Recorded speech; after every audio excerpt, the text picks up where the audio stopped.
Lila Thompson lived a hard life. Every day was the same for her. Wake up early, work late, and barely make enough to pay the bills. She worked as a waitress at a small diner on the edge of Chicago. The tips were never good, and the customers weren't always kind. But Lila didn't complain. She had no choice but to keep going. Her apartment was tiny, old, and drafty, but it was all she could afford. Life wasn't fair, but she tried not to think about it too much. One afternoon, while serving coffee to a group of businessmen, Lila noticed an older man sitting alone in the corner. He was dressed in a sharp suit that looked expensive, and his silver hair gleamed under the dim lights of the diner. There was something different about him. He didn't seem rushed or distracted like the others. Instead, he watched everything around him with calm, observant eyes. Lila felt drawn to him, though she couldn't explain why. When she approached his table to take his order, he smiled warmly. "Just a cup of black coffee, please," he said in a deep, gentle voice. His name was Harold Whitaker, and he introduced himself politely when she returned with his drink. They started talking, and Lila found herself opening up to him in ways she hadn't expected. She told him about her struggles, her dreams, and how tired she was of barely scraping by. To her surprise, Harold listened intently, nodding as if he truly understood. Harold wasn't like anyone Lila had ever met before. He spoke slowly and thoughtfully, asking questions that made her feel important. By the end of their conversation, he handed her his business card and asked if they could meet again. Lila hesitated at first. After all, he was much older than her, but curiosity got the better way. She agreed. Over the next few weeks, Harold became a regular at the diner. Each time, he invited Lila to join him for a chat after her shift ended. At first, their conversations were casual, but soon they grew deeper. Harold shared stories about his life, a successful career in real estate, travels to far-off places, and the loss of his wife years ago. Lila admired his wisdom and the way he carried himself with quiet confidence. For the first time in years, she felt seen and valued. Then came the moment that changed everything. One evening, after dinner at an upscale restaurant, Harold leaned back in his chair and looked at Lila with a serious expression. "I know we come from very different worlds," he began, "but I've grown fond of you. You have a strength and resilience that I admire deeply. Would you consider marrying me?" "Lila, Frosa?" She stared at him, unsure if she'd heard him correctly. "Marry you?" she repeated, her voice trembling slightly. "Yes," Harold replied, his tone steady. "I'm aware of the age difference, and I understand if you need time to think about it. But I believe we could build something meaningful together. I can offer you stability, security, and opportunities you deserve." Lila's mind raced.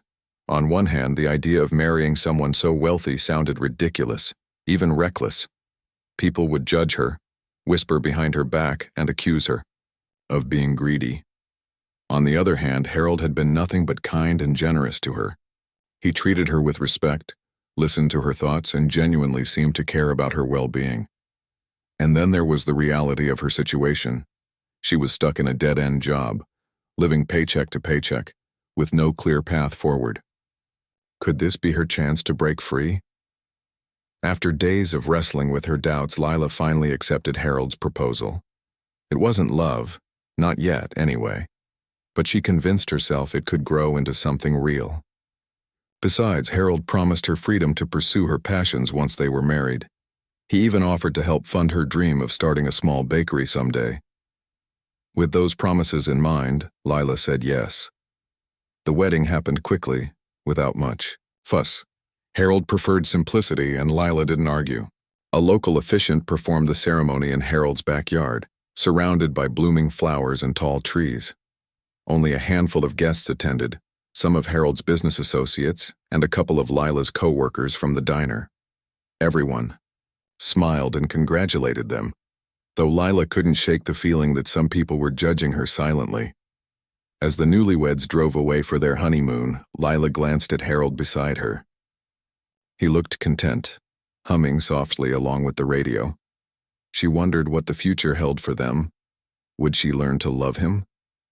Could they really build a life together despite their differences?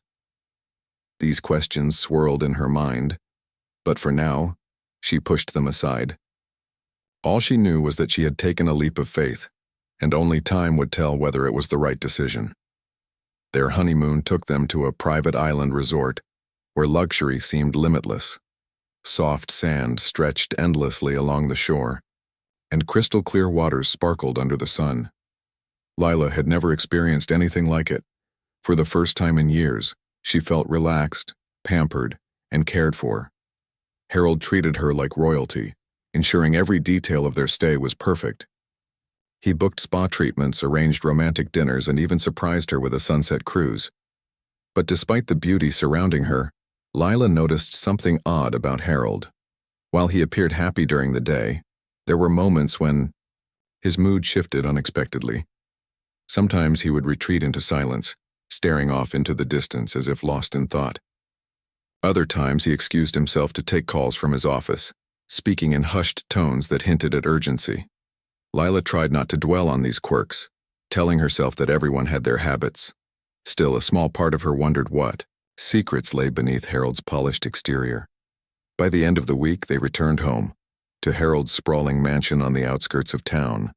The house was breathtaking, with marble floors, towering ceilings, and elegant furnishings. Yet it felt strangely empty, almost hollow.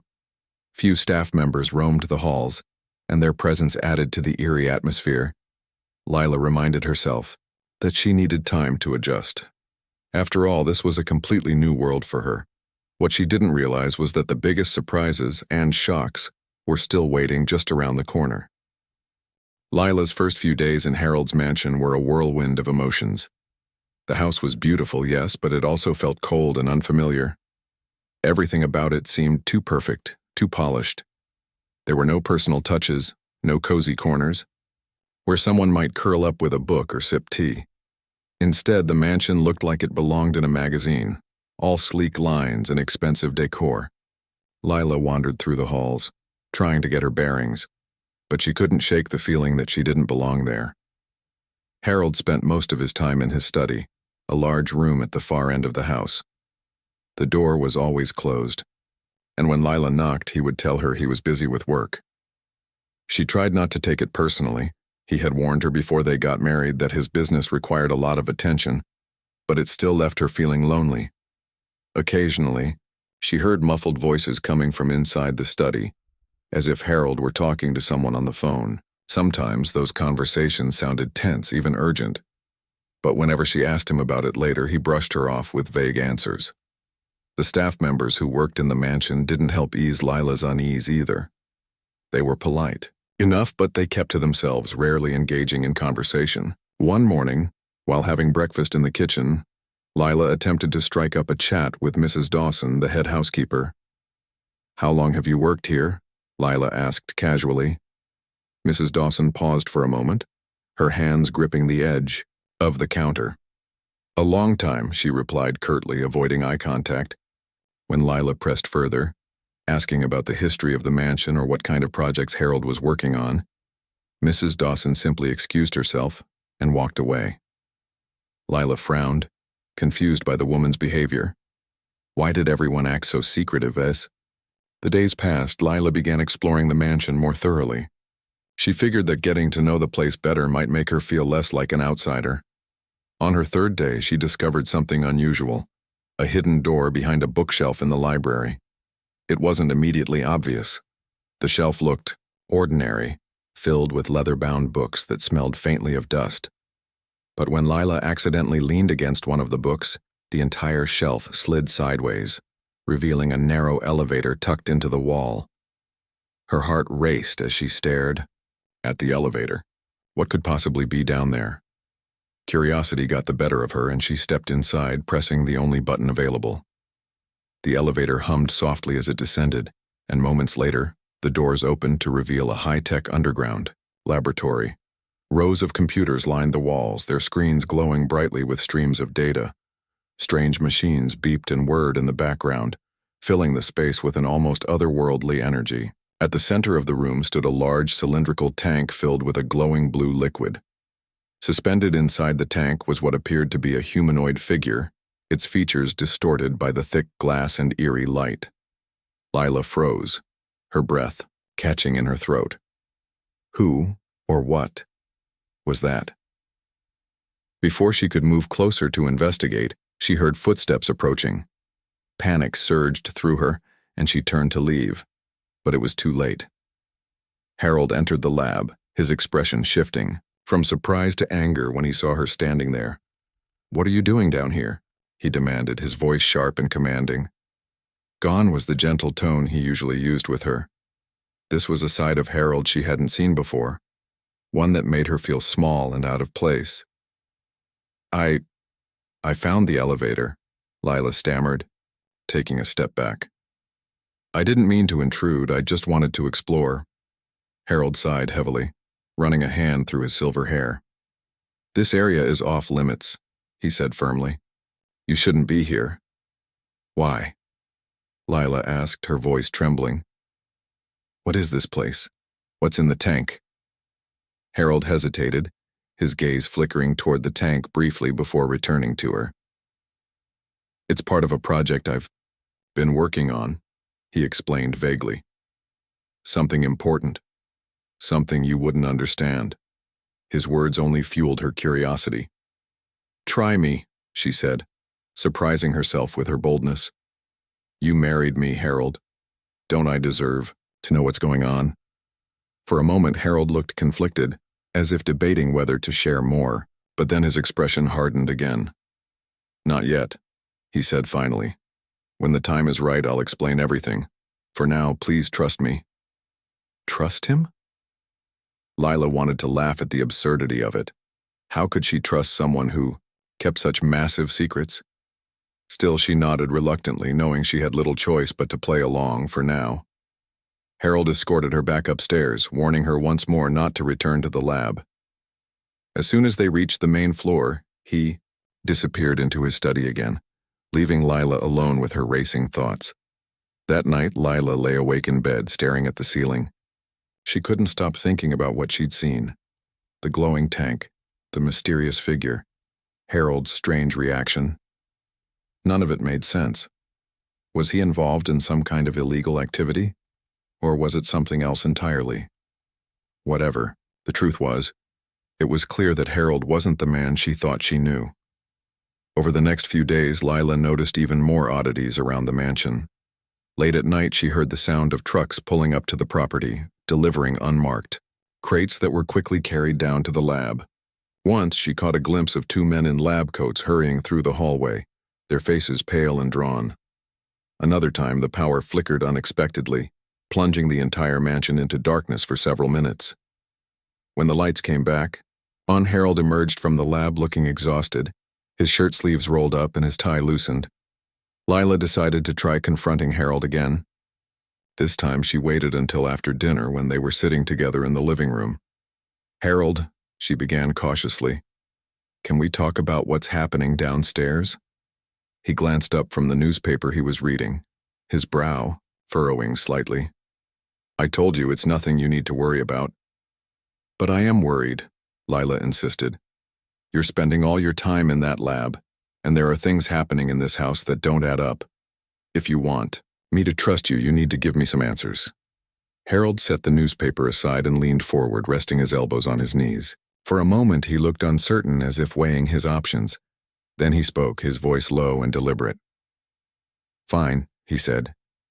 "But you must promise not to judge me until you hear me out." Lila nodded eagerly, her pulse quickening. Finally, she was going to get some clarity. "I'm working on something groundbreaking," Harold continued. "Something that could change the course of human history. I can't go into specifics, not yet, but let's just say it involves extending life beyond its natural limits." "Extending life?" Lila echoed, frowning. "What does that mean? Are you talking about curing diseases, slowing aging?"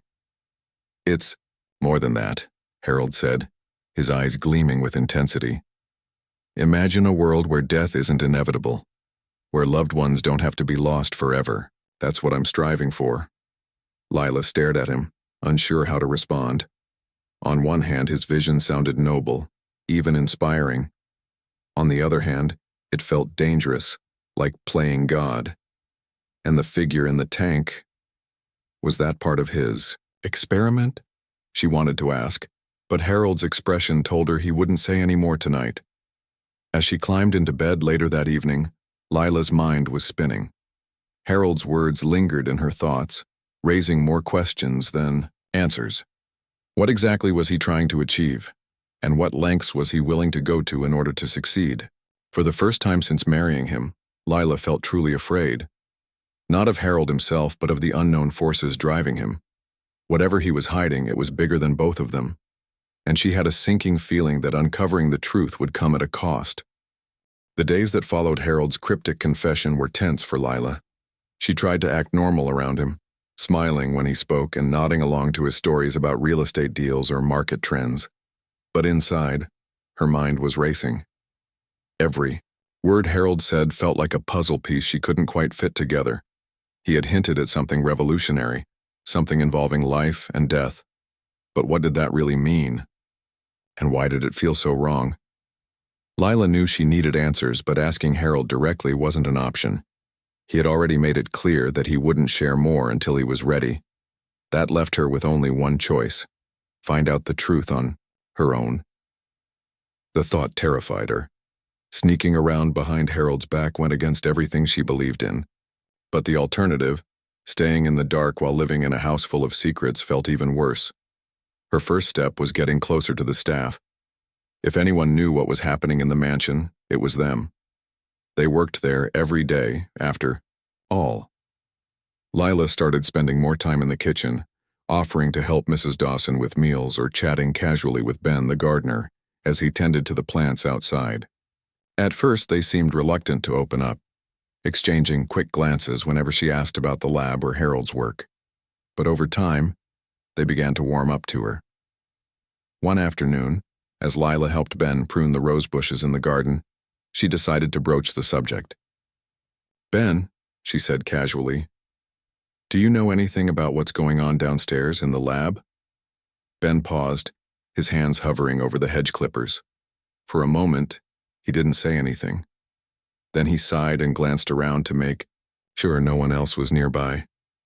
"Look," he said quietly, "I don't want to get into trouble. Mr. Whitaker doesn't like people talking about his projects." "I understand," Lila replied quickly, "but I'm not asking to cause problems. I need to know, please." Ben hesitated again, then nodded slightly. "All right," he said, lowering his voice. "All I can tell you is this. Whatever's going on down there, it's big. Late-night deliveries, strange noises coming from the basement, people in suits visiting at odd hours. It's not normal. Some of us think Mr. Whitaker's working on some kind of experiment, something unnatural." "Unnatural?" Lila repeated, her stomach tightening. "What do you mean?" Ben shrugged uncomfortably. "Rumors, mostly. Some say it has to do with bringing someone back." "Someone who died." Lila's breath caught in her throat. Bringing someone back? Was that possible? She thought of the figure in the tank, the glowing blue liquid, the distorted shape suspended inside. Could it be true? Was Harold trying to resurrect someone? The idea sounded insane, yet she couldn't dismiss it entirely, not after everything she'd seen. That night, unable to sleep, Lila crept out of bed and tiptoed through the mansion. Her heart pounded as she approached the library where the hidden elevator was located. She knew sneaking back into the lab was risky. If Harold caught her again, he might lose his temper completely. But she couldn't ignore the gnawing curiosity eating away at her. She had to see for herself. The bookshelf slid open easily when she pressed the correct book, revealing the elevator once more. Stepping inside, she pressed the button and braced herself as the lift descended. When the doors opened, she stepped, out cautiously, her eyes scanning the dimly lit room. The machines hummed softly and the air smelled faintly of chemicals. Everything looked exactly as it had before, except now, she noticed something new. A computer terminal sat near the edge of the lab, its screen displaying streams of data. Lila hesitated, glancing over her shoulder to ensure no one was watching. Then, heart pounding, she moved closer and began scrolling through the files. Most of the information was technical jargon she didn't understand, but snippets of text caught her attention. Words like synthetic tissue, consciousness transfer, and immortality jumped out at her. As she read further, a horrifying picture began to form. Harold wasn't just experimenting with life extension. He was attempting to merge human consciousness with artificial bodies. The figure in the tank wasn't just a test subject. It was part of a larger goal. According to the documents, Harold had been working on this project for decades, pouring his fortune into research and development. His ultimate aim? To bring back his late wife Evelyn, whose death had devastated him years ago. Lila's hands trembled as she scrolled through photos and diagrams. There were images of Evelyn, a beautiful woman with soft features and a warm smile. Notes detailed how Harold planned to recreate her using advanced technology, combining fragments of her preserved DNA with synthetic materials. It was both fascinating and horrifying, a blend of science fiction and reality that defied logic. Before she could process everything she'd learned, a noise startled her. Footsteps echoed in the distance, growing louder by the second. Panicking, Lila closed the files and backed away from the terminal. Just as Harold entered the lab, she slipped behind one of the large machines, holding her breath as he walked past. He paused near the tank, staring at the glowing figure inside with an expression of longing and determination. Then, without noticing her hiding spot, he turned and left the room. Once she was sure he was gone, Lila hurried back to the elevator and returned to the main floor. Back in her bedroom, she collapsed onto the bed, her mind reeling. What Harold was doing was beyond comprehension. He wasn't just playing God, he was rewriting the rules of life and death itself. And Evelyn? Was she really in that tank? Was she aware of what was happening to her? Over the next few days, Lila struggled to act normally around Harold. Every time he smiled at her or held her hand, she felt a chill run down her spine. How could she reconcile the man she thought she knew with the obsessed scientist hiding beneath the surface? She wanted to confront him, to demand answers, but fear held her back. What if he reacted violently? What if he locked her away to keep her quiet?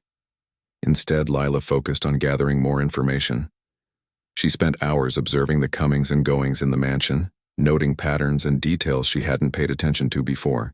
She discovered that the unmarked crates delivered late at night contained specialized equipment, tools and materials used in biological engineering. She also overheard fragments of conversations between Harold and his associates, snippets that hinted at deadlines and breakthroughs. One evening, while Harold was busy in his study, Lila ventured into the library again. This time she searched the shelves for clues, hoping to find journals or notes that might shed light on Harold's motivations. Sure enough, tucked behind a row of dusty encyclopedias, she found a leather-bound journal. Flipping through its pages, she saw entries written in Harold's neat handwriting. The earliest ones described his grief after losing Evelyn, how empty and broken he felt without her. Later entries became more obsessive, detailing his plans to bring her back. By the end, the tone had shifted to one of desperation, as if Harold believed succeeding in his mission was the only thing keeping him alive. As Lila read, tears welled up in her eyes. She pitied Harold in a way. Losing someone you loved deeply must have been unbearable. But at what cost was he willing to chase his dream? Was he blinded by love, or consumed by madness? By the time Harold called her down for dinner, Lila had made up her mind. She couldn't stay silent any longer. Sitting across from him at the table, she took a deep breath and spoke. "Harold," she began, her voice steady despite the turmoil inside her. "We need to talk. About Evelyn." Harold froze, his fork hovering halfway to his mouth. For a long moment he said nothing, his expression unreadable. Then, slowly, he set the fork down and looked at her. "What do you know about Evelyn?" he asked, his voice low and cautious. "I know what you're doing," Lila replied, meeting his gaze. "I know about the lab, the experiments, everything." To her surprise, Harold didn't explode in anger or deny her accusations. Instead, He leaned back in his chair and studied her carefully, as if weighing whether to trust her. Finally, he sighed and nodded. "You're right," he admitted. "I've dedicated my life to bringing Evelyn back. I can't let her go. Not when I have the means to save her." "But Harold," Lila said gently, "is this really saving her? Or are you creating something unnatural?" He frowned, his jaw tightening. "You wouldn't understand," he said sharply. "Love transcends boundaries, Lila. It's worth any sacrifice." Sacrifice. The word hung heavy in the air between them. Lila realized then that Harold's obsession wasn't just about Evelyn. It was about himself. He couldn't bear to face a world without her, even if it meant crossing ethical lines and risking everything. And Lila, caught in the middle of his grand experiment, suddenly understood how dangerous her situation had become. Lila's confrontation with Harold left her feeling more uneasy than ever. His calm acceptance of her discovery didn't reassure her. It scared her. There was a coldness in his voice when he spoke about love and sacrifice, as if he saw himself above ordinary rules and morals. Lila couldn't shake the image of Evelyn's distorted figure floating in the glowing tank. Was that really bringing someone back to life? Or was it something else entirely? Something monstrous? The next few days passed in an uncomfortable silence. Harold acted as though nothing had changed, going about his routine with the same precision and focus. He spent hours locked in his study or disappeared into the lab late at night. Lila tried to act normal too, but her mind was consumed by thoughts of escape. She knew she couldn't stay in the mansion, not with what she now understood about Harold's experiments.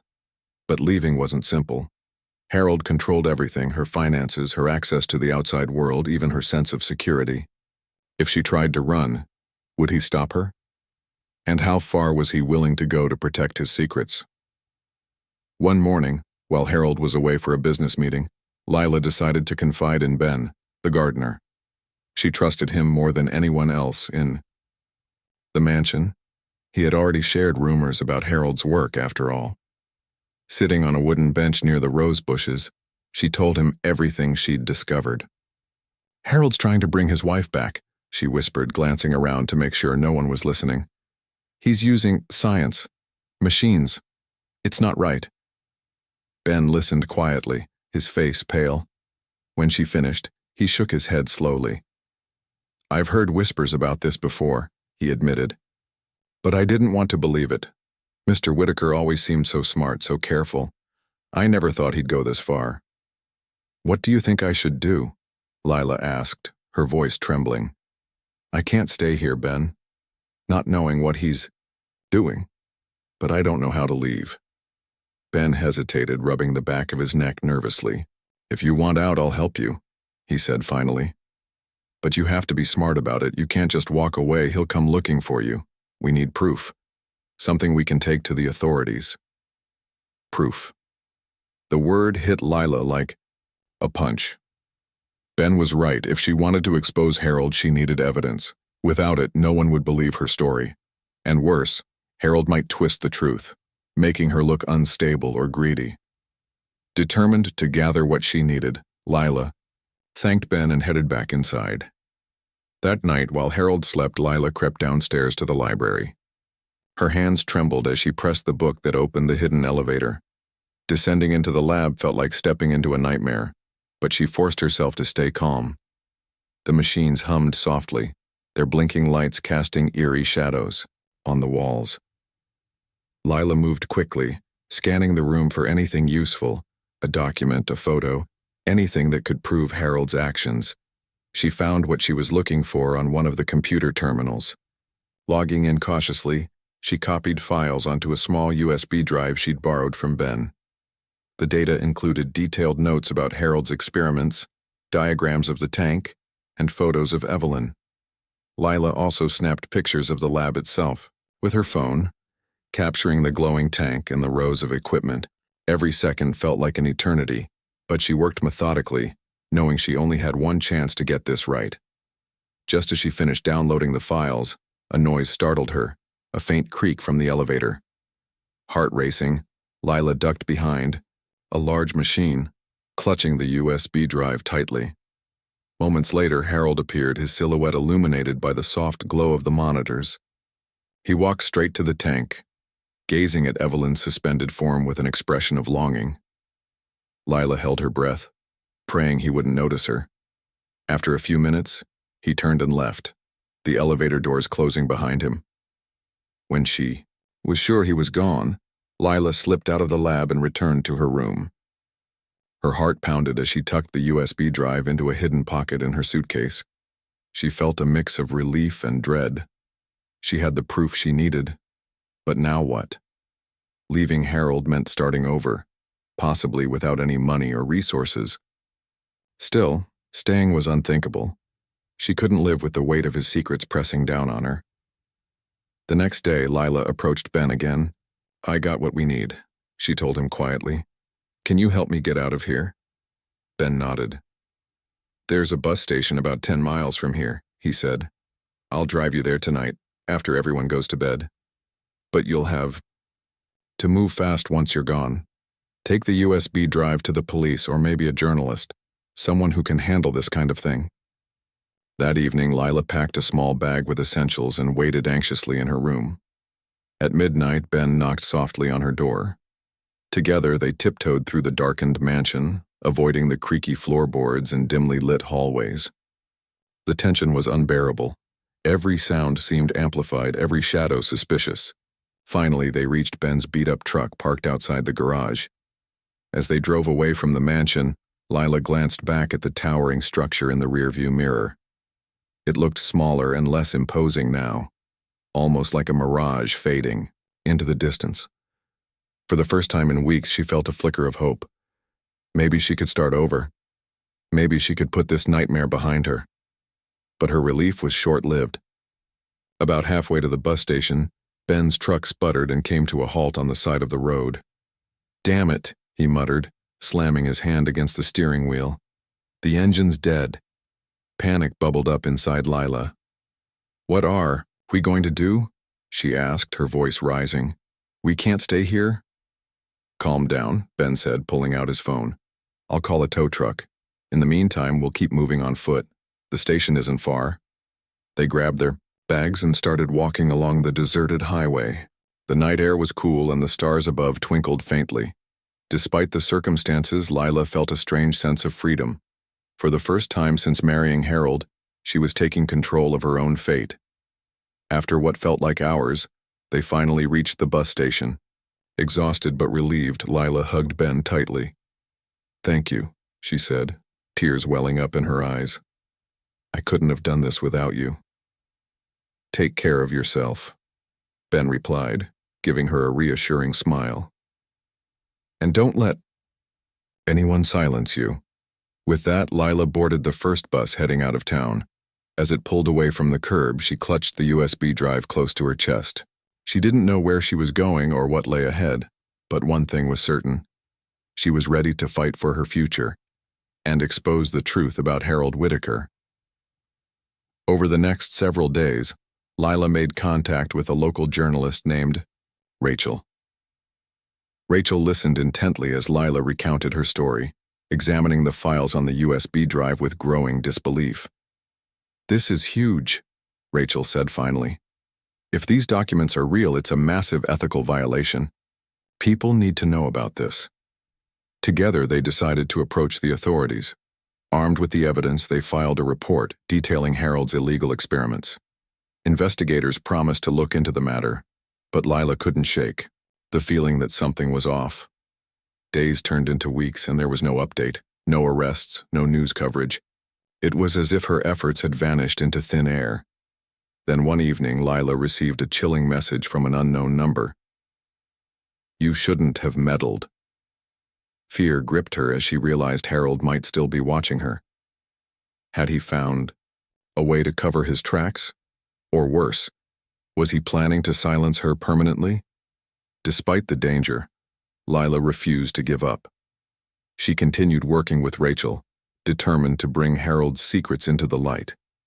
But deep down, she wondered if some truths were better left buried and whether escaping Harold's shadow was truly possible. The days following the mysterious text message were some of the hardest for Lila. Every sound outside her apartment door made her jump. Every shadow in the hallway seemed like a threat. She couldn't shake the feeling that Harold was somehow watching her, waiting for the right moment to strike. The message, "You shouldn't have meddled," played over and over in her mind, taunting her with its vague but menacing tone. Was it a warning, a threat, or just an empty attempt to scare her into silence? Lila tried to focus on her plan. With Rachel's help, she had gathered enough evidence to expose Harold's experiments to the world. But as time passed without any updates from the authorities, doubt began to creep in. Why wasn't anyone acting on the information? Had Harold found a way to bury the truth again? Or worse, had he bribed or intimidated the investigators into dropping the case? Rachel noticed Lila's growing anxiety during one of their meetings at a quiet cafe downtown. "You're not eating," Rachel said gently, pointing to the untouched sandwich in front of Lila. "What's going on?" Lila hesitated, then pulled out her phone and showed Rachel the text message. Rachel's eyes widened as she read it. "This is serious," she said after a moment. "Do you think it's really from him?" "I don't know," Lila admitted, her voice barely above a whisper. "But who else could it be? And how did they even find me?" Rachel frowned, tapping her fingers against the table. "We need to take precautions. Change your number. Stay somewhere safe for a while. I'll reach out to my contacts again and see if we can push harder for action." Lila nodded, though she didn't feel reassured. Changing her number wouldn't stop Harold, if he truly wanted to find her. He had resources she couldn't imagine, connections that reached far beyond what she understood. Still, she followed Rachel's advice, moving to a small motel under a fake name and keeping a low profile. It wasn't much, but it gave her a sliver of peace. Despite her fear, Lila refused to back down. She spent hours poring over the files on the USB drive, searching for anything she might have missed. The more she read, the clearer it became that Harold's obsession with Evelyn went deeper than she'd realized. Notes mentioned failed attempts, failed bodies, that had been discarded when they didn't meet his expectations. There were references to ethical violations, unapproved testing, and even mentions of people who had disappeared after working on the project. Lila shuddered as she imagined what might have happened to them. One night, unable to sleep, Lila decided to dig deeper into Harold's past. Using Rachel's laptop, she searched online archives for old news articles about his company and personal life. What she found shocked her. Decades ago, before Evelyn's death, Harold had been involved in several controversial projects, experiments that pushed the boundaries of science and ethics. Some of those projects had been shut down due to public outcry, but others had quietly continued behind closed doors. Lila realized now that Harold's obsession wasn't new. It had been building for years, fueled by grief and ambition. As she scrolled through the articles, another name caught her eye: Dr. Margaret Cole. According to the reports, Dr. Cole had been a key figure in one of Harold's earlier experiments, a project aimed at extending human lifespan using genetic manipulation. But something had gone wrong, and the experiment had ended abruptly.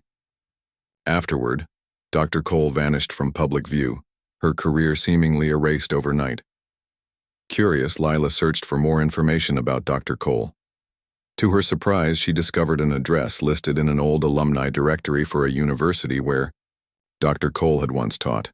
The address was outdated, but it was worth a shot. If anyone knew the full extent of Harold's work, it might be her. The next morning, Lila and Rachel drove to the address listed in the directory. It turned out to be a small house in a quiet suburban neighborhood. The yard was overgrown and the windows were covered with heavy curtains, giving the place an abandoned look. Hesitant but determined, Lila knocked on the door. After a long pause, an elderly woman answered, peering out cautiously. "Dr. Cole?" Lila asked softly. The woman's eyes narrowed. "Who's asking?" "My name is Lila Thompson," Lila replied. I'm trying to understand something about Harold Whitaker. I think you might know him." At the mention of Harold's name, Dr. Cole stiffened visibly. For a moment, she looked as though she might slam the door shut. Instead, she sighed heavily and stepped aside. "Come in," she said, her voice weary. Inside, the house was cluttered with books and papers, the air thick with dust. Dr. Cole motioned for them to sit, then poured herself a cup of tea before joining them at the kitchen table. Her hands trembled slightly as she spoke. "Harold Whitaker ruined my life," she said bluntly. "Whatever you're looking for, I hope it's worth it." Lila explained everything: the marriage, the mansion, the lab, the glowing tank. As she spoke, Dr. Cole listened intently, her expression growing darker. When Lila finished, the older woman shook her head sadly. "He never stopped," she murmured. "All these years and he still hasn't learned." "What do you mean?" Rachel asked. "Harold doesn't care about rules or consequences," Dr. Cole explained. "When I worked with him, he promised me funding, freedom to explore groundbreaking ideas. At first I believed him. We were doing incredible things that could change the world. But then I saw the cost, the lies, the lives destroyed. I tried to leave, but he made sure I couldn't go far. My reputation was ruined, my research discredited. No one would hire me after that." Lila felt a chill run down her spine. "Do you know what he's working on now?" she asked. "The tank. The glowing liquid." Dr. Cole nodded grimly. "It sounds like he's trying to recreate consciousness, merge it with synthetic tissue. It's dangerous, unethical, and it's been done before. Not successfully, though. Every attempt ends in failure. The subjects, they're not human anymore." The words hit Lila like a punch to the gut. She thought of Evelyn's distorted form floating in the tank, the eerie glow surrounding her. Was that really Evelyn? Or was it something else entirely, a broken shell of who she used to be? Before they left, Dr. Cole handed Lila a folder filled with documents from her own research. "Take this," she said. "If you're serious about exposing him, you'll need all the ammunition you can get. Just be careful. Harold doesn't forgive easily." Back at the motel, Lila and Rachel pored over the new information. Combined with the files from the USB drive, it painted a damning picture of Harold's work. They agreed it was time to take the story public, not just to the authorities but to the media. Someone needed to hold Harold accountable no matter the cost. But as they prepared to release the evidence, Lila received another text message. This one was shorter, colder. "Stop now or regret it." Her hands shook as she showed it to Rachel. "He knows," she whispered. "He knows what we're planning." Rachel placed a reassuring hand on her shoulder. "We're not backing down," she said firmly. "If we stop now, he wins. And trust me, Lila, you don't want him to win." With renewed determination, they finalized their plan. The next day, Rachel contacted a major news outlet, sharing the documents and arranging an interview with Lila. By evening, the story broke online. Billionaire scientist accused of illegal experiments aimed at cheating death. Within hours, the internet exploded with reactions. People demanded answers, calling for investigations and justice. For the first time in weeks, Lila allowed herself to feel a glimmer of hope. Maybe, just maybe, they had finally struck a blow against Harold's empire. But as dawn approached, Lila woke to the sound of sirens outside her motel room. Peering through the curtains, she saw flashing lights and uniformed officers swarming the parking lot. Her heart sank as she realized they weren't there to protect her. They were there to arrest her. The sight of police cars outside her motel room sent a wave of panic through Lila. Her heart pounded as she grabbed the USB drive and stuffed it into her pocket. She glanced at Rachel, who was already on her feet, her face pale but determined. "What do we do?" Lila whispered, her voice trembling. "We leave," Rachel said firmly. "Now." Without wasting another second, they slipped out the back door of the motel, avoiding the officers who were now knocking loudly on the front entrance. The night air was cool, but Lila's skin felt clammy with fear. They hurried to Rachel's car, parked in a shadowy corner of the lot, and sped away before anyone noticed them. As they drove, Lila tried to piece together what had happened. How had Harold managed to turn the table so quickly? Had he planted false evidence against her? Or was this just another tactic to silence her permanently? Whatever the reason, one thing was clear. Staying in town wasn't an option anymore. Rachel suggested heading to a friend's cabin several hours away, a remote place where no one would think to look for them. It wasn't much of a plan, but it was all they had. Along the way, Lila called Ben, the gardener from Harold's mansion, hoping he might have some insight. To her relief, he answered, "Lila?" Ben's voice sounded tense. "Are you okay?" "I'm fine for now," she replied. "But something's happened. The police are after me. Did Harold say anything to you? Anything at all?" There was a long pause on the other end. Finally, Ben spoke. "He came by the mansion earlier today," he said slowly. "Asked me if I knew where you were. When I told him I didn't, he seemed angry, but not surprised." Lila swallowed hard. "Ben, listen carefully. If he contacts you again, don't tell him anything, and be careful, he's dangerous." "I will," Ben promised. "Take care of yourself, Lila. You're doing the right thing." By the time they reached the cabin, dawn was breaking over the horizon. The small wooden structure sat nestled in the woods, surrounded by tall trees that blocked out most of the sunlight.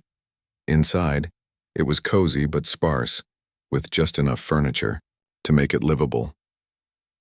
Rachel locked the doors and pulled the curtains shut while Lila paced nervously, clutching the USB drive like a lifeline. For the next few days, they stayed hidden, keeping tabs on the news online. Reports about Lila's supposed crimes dominated headlines. Accusations of theft, fraud, and even endangerment. Harold's lawyers had painted her as a gold-digging wife who fabricated lies to ruin his reputation. Worst of all, there was no mention of his experiments or Evelyn's glowing tank. It was as if their entire expose had been erased. Lila felt defeated. All their efforts, all their risks, it had amounted to nothing. Harold had spun the narrative in his favor, leaving her branded as a liar and a criminal. The public outrage she'd hoped for never materialized. Instead, people rallied behind Harold, praising him as a victim of malicious slander. One evening, as they sat in silence, Rachel broke the quiet. "We can't give up," she said firmly. "Not yet. There has to be another way." "But how?" Lila asked, tears welling up in her eyes. "He's too powerful. He's everywhere." Rachel hesitated, then leaned forward. "What if we go directly to the source, someone high enough to take him down, if they believe us?" Lila frowned. "Who?" "The government," Rachel replied. "If Harold's work involves classified technology or illegal science, federal agencies might step in. We need to get this evidence to someone who can act on it." It was a risky move, but Lila agreed it was their only shot. Using Rachel's laptop, they drafted an anonymous email containing links to the files and a detailed explanation of everything they knew. They sent it to multiple government offices, including the FBI and the Department of Health and Human Services. Then, they waited. Weeks passed without any response. Lila began to lose hope again, wondering if the email had fallen into a void like everything else. But one afternoon, Rachel's phone buzzed with a call from an unknown number. When she answered, a man introduced himself as Agent Carter from the FBI. "We've reviewed your submission," he said cautiously, "and we're interested in hearing more. Can you meet us somewhere secure?" Rachel glanced at Lila, who nodded eagerly. They arranged to meet at a diner in a nearby town, far enough from the cabin to avoid suspicion. The following day, they arrived early, nerves stretched tight. A middle-aged man in a plain suit approached their table, flashing a badge. "Agent Carter," he confirmed, sitting down across from them. Over coffee, Lila recounted her story once more, showing him the documents and photos stored on the USB drive. Agent Carter listened intently, his expression unreadable. When she finished, he leaned back in his chair and sighed. "This is troubling," he admitted. "If even half of what you're saying is true, it could have serious implications, but proving it won't be easy." "What happens now?" Rachel asked. We'll investigate, Agent Carter replied. But you need to stay hidden. If Whitaker finds out you're working with us, things could get ugly. Lila nodded, though the thought of hiding indefinitely filled her with dread. Still, it was better than giving up entirely. In the weeks that followed, Lila and Rachel remained, in the cabin, waiting anxiously for updates. Occasionally, Agent Carter would check in, sharing bits of information about their progress. They had raided Harold's lab, only to find it empty, cleared out completely. No tanks, no machines, no trace of Evelyn. Harold himself had vanished, disappearing without a word. Despite the setback, the investigation continued. Slowly, pieces of evidence began to surface. Former employees came forward, corroborating parts of Lila's story. Financial records revealed suspicious transactions linked to offshore accounts. Even Dr. Margaret Cole agreed to testify, lending credibility to their claims. Finally, months later, the truth came out. Federal agents uncovered a network of secret facilities tied to Harold's experiments, each housing fragments of his twisted work. The media exploded with coverage, forcing the public to confront the reality of what Harold had done. His empire crumbled under the weight of scandal, and warrants were issued for his arrest. But Harold was nowhere to be found. Some speculated he had fled the country. Others believed he had gone underground to continue his experiments in secret. Either way, Lila knew she hadn't seen the last of him. With the case closed, or as closed as it could be, Lila decided it was time to start over. She moved to a new city, adopting a low-profile life. She found work at a bakery, pursuing the dream she'd once shared with Harold. Though scars remained from her ordeal, she refused to let them define her. One sunny morning, as she sipped coffee at a cafe, Lila noticed a headline flashing across a nearby TV screen. Renowned scientist missing after breakthrough discovery. Below the text was a grainy photo of Harold Whitaker, smiling faintly as if he knew something no one else did. Shivering despite the warmth of the sun, Lila turned away, hoping she'd seen the last of him.